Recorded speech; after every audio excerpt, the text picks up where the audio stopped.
Hey guys, so yesterday I mentioned the speech that was given by Finance Minister Bezalel Smotrich, where he basically said that Israel's going to annex a place called E1 and build almost 4,000 homes in this place, and effectively it's going to be like the death knell for the Palestinian state, or the so-called Palestinian state. E1, this area called E1, it's literally called E1 because it's east of Jerusalem, and it's east of something called Malay Adumim. Malay Adumim is a town east of Jerusalem. It's technically a suburb of Jerusalem. I think it was built in this. I want to say the 70s or 80s, but it's a built-up town. People live there. It's not going to be given away, God forbid, by the Israeli government. And so I didn't know that the plans for E1 were slated by none other than Prime Minister Yitzhak Rabin, and he did it in 1995. He was, I believe, assassinated in 1995, and he did it, I guess, shortly before then. Interestingly enough, guys, 2 years before that, in 1993, Yitzhak Rabin, along with Yasser Arafat, initiated the Oslo Process, right? And the Oslo Process, folks, is something that led to, intifadas and terror attacks, etc., etc., etc. And you could see it was like a 30-year process which culminated in the crescendo of October 7th. So it's almost like poetic justice that finally Israel is going ahead and annexing that area. Not only annexing, but going to start building there. It was already slated to be built, for things to be built there, since the mid '90s, late '90s, right? But there was always some kind of diplomatic pressure, always some kind of issues. The thing is, geographically speaking, building in that area will essentially create, kind of like a almost like an encirclement, where any Arabs who would want to build anything there, like any Palestinian state, would effectively be nixed, right? Geographically speaking. So, but apart from that, I mean, it's essentially our land, right? But folks, it's absolutely incredible to me that this is something that's happening now. Of all people, you would think that Yitzhak Rabin would not be the person to initiate this, but he was, and everybody thinks of him as, looks back and thinks of him as like this so-called lefty prime minister who quote unquote tried to make peace. I mean, most people forget that he was a commander, one of the guys in the 6-Day War, right? A lot of these guys, him and Sharon, these were people that were like military commanders who basically were very, their role was very pivotal in the formation of what you see as the state of Israel today, right? And both of them initiated processes. Interesting, guys. Both of them initiated processes that, at first, were to build Israel. Like I mentioned this, Sharon was the one that initiated the process for people to go move to Gaza, for people to go move to a place called Yamit in the Sinai, right? And then he was the one that pulled them out.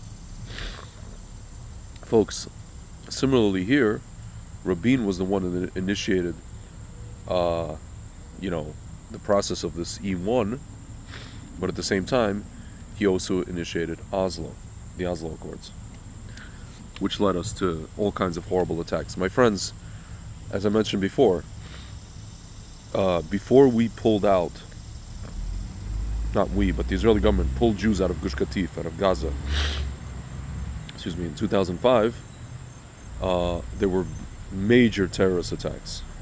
The Netanya Passover bombing, the Dolphinarium, the club in Tel Aviv, the Sparrow Pizzeria, just three off the top of my head, There was a bunch more, but so as a reward, we again, the Israeli government pulled Jews out of Gaza, and they gave Gaza to Hamas, who were quote unquote democratically elected, and the rest is history, guys.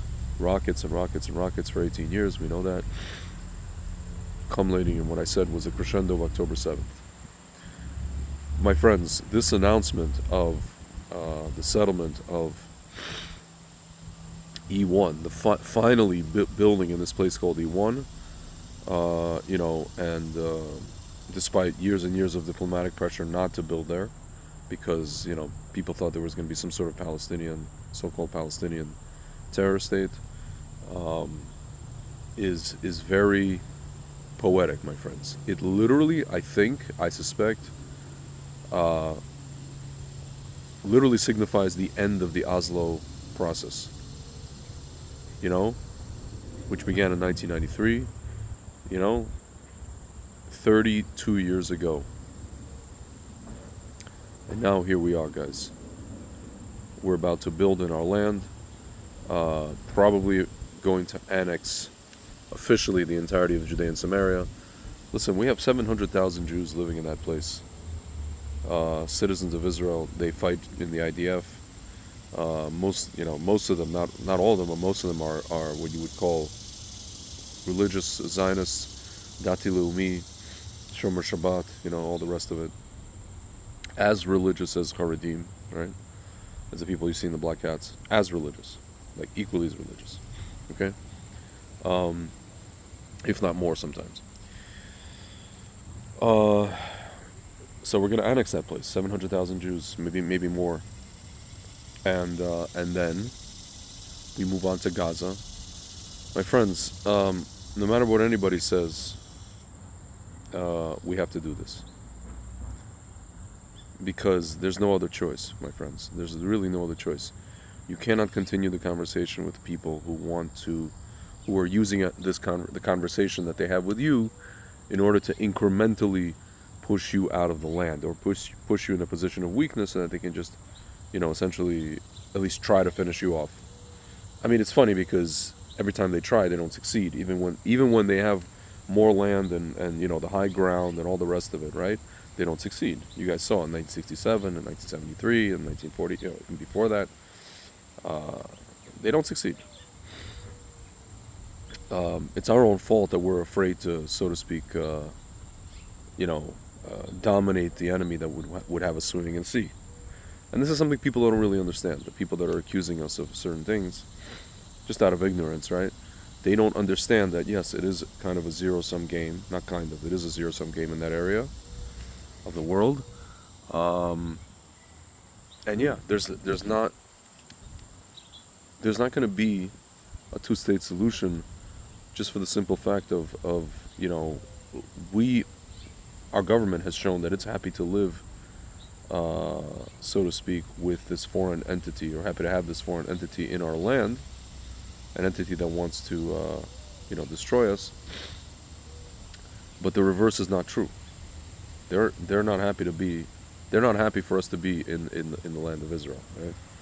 At this point, I don't even think they would rule over us. Like dhimmis. They would just kick us out if they could. Right? That's the thing, guys. The people that scream free Palestine, are screaming for ethnic cleansing of Jews from the land of Israel. That's what they're screaming for. All the while accusing us of wanting ethnic cleansing, folks. So it's incredible. It's incredible. But this announcement, my friends, is literally a historic moment. And to me, it's like the irony of ironies, that it's something, a process that was started actually by the person that, also started the Oslo Accords. And everybody thought was like this lefty guy. And I'm not going to get into why I think he was, who actually did shoot him and why they shot him. Hint, it was not Yigal Amir. So, it's just incredible. And I think this is the beginning of even better things to come. And B'ezrat Hashem, we're going to see, like I said last night, we're going to see incredible things. All right, guys. Shabbat Shalom.